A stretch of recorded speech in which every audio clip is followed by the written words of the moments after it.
23 जुलाई को मोदी सरकार 3.0 का पहला आम बजट पेश होगा। सभी की निगाहें इस बजट पर टिकी हैं।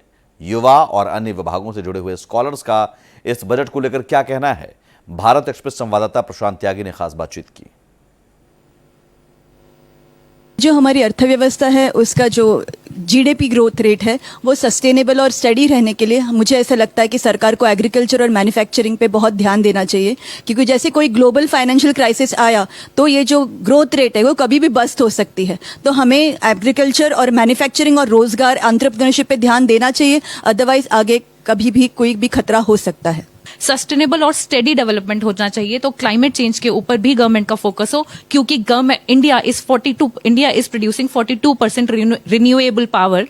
सो इस तरह से हम और भी, क्योंकि हमारे पास विंड, सोलर एनर्जी सबका एक्सेस है, हमें इस पे भी फोकस करना चाहिए। सरकार बहुत पैसा लगा रही है एनटीए पर ताकि एक अच्छी हमारी टेस्टिंग एजेंसी बन सके, लेकिन एनटीए बार बार उसके फेलियर्स हो रहे हैं। तो हमें मॉनिटरिंग की अभी जरूरत है कि हम अच्छे से मॉनिटर कर पाए कि वो लूप होल्स कहाँ पर हैं। जो बच्चे इतना जूझ रहे हैं, बार बार री एग्जाम्स, फिर से कोई ना कोई स्कैम, तो बहुत जरूरी है इस टाइम पर हम देखें कि वो हम लैक कहाँ पर कर रहे हैं, जो फंड्स एलोकेट हुए हैं वो जा कहाँ रहे हैं, वो प्रॉपर तरीके से यूटिलाइज हो पा रहे हैं नहीं हो पा रहे हैं। इस पर ध्यान देने की बहुत जरूरत है। एक बहुत बड़ा हमारे सिस्टम में लैक ये करता है कि बजट तो आ रहा है, काम भी हो रहा है, लेकिन उसकी अवेयरनेस उस लास्ट मैन तक पहुंच नहीं रही है।